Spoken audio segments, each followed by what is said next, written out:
Hi, my name is Nicole Wallace, and I am doing my Educational Giants report on W.E.B. Du Bois. I'm going to start out with a quote by Dr. Martin Luther King Jr., and the quote reads, "History cannot ignore W.E.B. Du Bois because history has to reflect truth, and Dr. Du Bois was a tireless explorer and a gifted discoverer of social truths.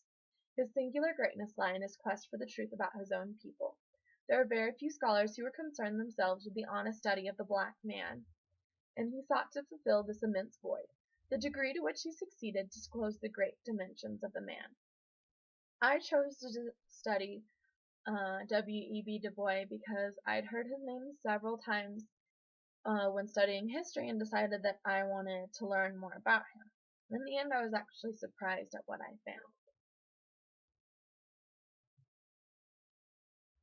William Edward Burghardt Du Bois was born February 23, 1868, in Great Barrington, Massachusetts, to Alfred Du Bois and Mary Sylvania Burghardt Du Bois. Growing up, Du Bois was considered a mulatto, which meant half black and half white. In 1883, Du Bois graduated Great Barrington High School, and he was the only African American person in his class. 2 years later, he decided to move to Nashville, Tennessee, where he attended Fisk University and received his bachelor's degree. After graduating from there, he moved on to Harvard, where he received a master's degree. Then he decided to study abroad for a while in Berlin, Germany. Upon returning to the United States, he returned to Harvard University and became the first man of African American descent to graduate with a doctorate's degree from Harvard. In 1896, Du Bois married his first wife, Nina Gomer, and the couple had 2 children.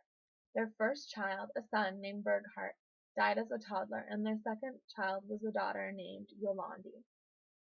In 1950, Nina died, and a year later Du Bois remarried a woman named Shirley Graham, who would survive him. Du Bois became a teacher. For a short while he taught at Wilberforce University, and then he started working for the University of Pennsylvania, where he published his first written work called The Philadelphia Negro.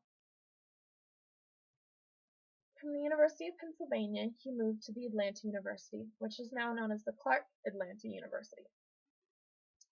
There he started the United States' first sociology department. During this time, however, he got into a disagreement with another African American man named Booker T. Washington over Washington's Atlanta Compromise. Later in 1903, he published The Souls of Black Folks, which was a collection of 14 different essays. Later in 1909, Du Bois then helped found the NAACP, and he was also an editor for its magazine called The Crisis. Du Bois started to move towards socialism and Marxism in the 1920s and visited the Soviet Union in 1926. In 1934, Du Bois returned to his teaching position at the Atlanta University and resigned from his job as editor of The Crisis. Around this time, he was angry at the fact that his idea for a Pan-African movement hadn't been taken seriously, along with his idea of something called the talented tenth, which in his mind he believed that every 1 in 10 African Americans could rise to leadership if they were given the proper education. Later in the 1930s, Du Bois started pushing for things called voluntary segregation and economic separation. As he was moving towards socialism and Marxism, in 1951 he was actually charged with being a subservient agent for a foreign country, but he was later acquitted. In a letter to Gus Hall, the leader of the Communist Party, Du Bois wrote, "Today I have reached the firm conclusion that capitalism cannot reform itself. It is doomed to self-destruction. No universal selfishness can bring social good to all. Communism is the only way of human life." He wrote this in 1961, and 2 years later he died in Accra, Ghana, Africa, during what is referred to as a self-exile, after he and his wife had revoked their American citizenships.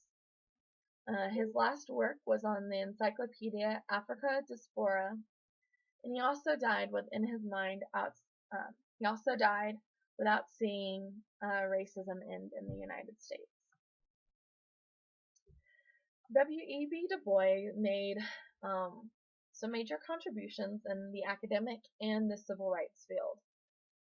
As stated above, he worked in several universities, and he did have a disagreement with Washington over the fact that Washington believed that African Americans needed to be taught relevant, practical, and employable skills, whereas Du Bois believed that they deserved to have the higher education that they wanted so that they could, through his idea of the talented 10th, rise to leadership.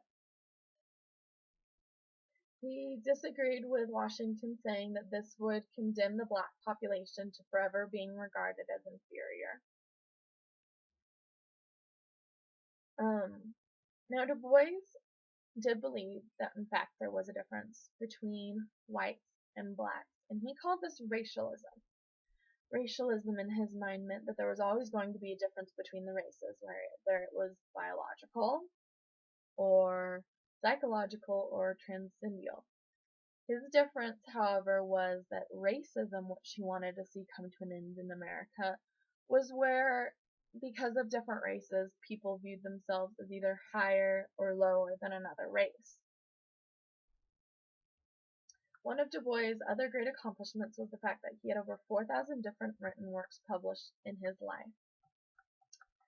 His role in the civil rights movement are as follows.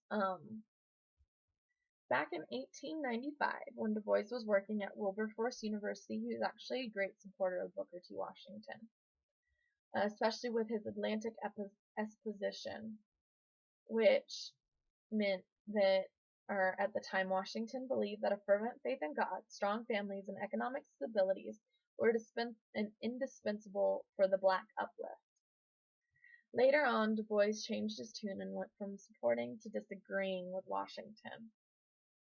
The black community soon found itself in support of Du Bois, hoping that they could gain full civil rights and remove racism from America. In 1905, Du Bois and a man named William Monroe Trotter were the leaders of the newly founded Niagara movement. It was named because their first meeting started in a hotel on the Canadian side of Niagara Falls. The two men disagreed on whether they should allow whites to participate in the Niagara movement. In 1909, Du Bois co-founded the NAACP, and the next year he quit his teaching job and went to work for the NAACP full-time, where he also started his editorship of the Crisis. In 1915, Washington died, and Du Bois took the leading position of the top black leader in America. At this time, Du Bois now found himself supporting Washington's views that he had priorly disagreed with. In 1934, as I said before, he returned to the Atlanta University. At age 63, Du Bois joined the Communist Party after giving up on American capitalism. The president of Ghana invited Du Bois to come and work on the Encyclopedia Africana. 2 years later, he and his wife gave up their U.S. citizenship. And the same year, he actually died the day before Martin Luther King's Jr. I Have a Dream speech. How he influences us today. Du Bois is always going to be remembered for playing a large part in the 20th century, both in educational and civil rights movements. He was actually the first African American to be put in the National Institute of Art and Letters. The W.E.B. Du Bois Institute for African and African American Research was established in his honor at Harvard University to provide fellowships intended to facilitate the writing of doctoral dissertations and related to Afro-American studies. He was also put on the stamp in 1992, and later a building at the University of Massachusetts Amherst named a building after him. As I've stated before, he was the black co-founder of the NAACP, the National Association for the Advancement of Colored People, which still plays a large role in our lives today.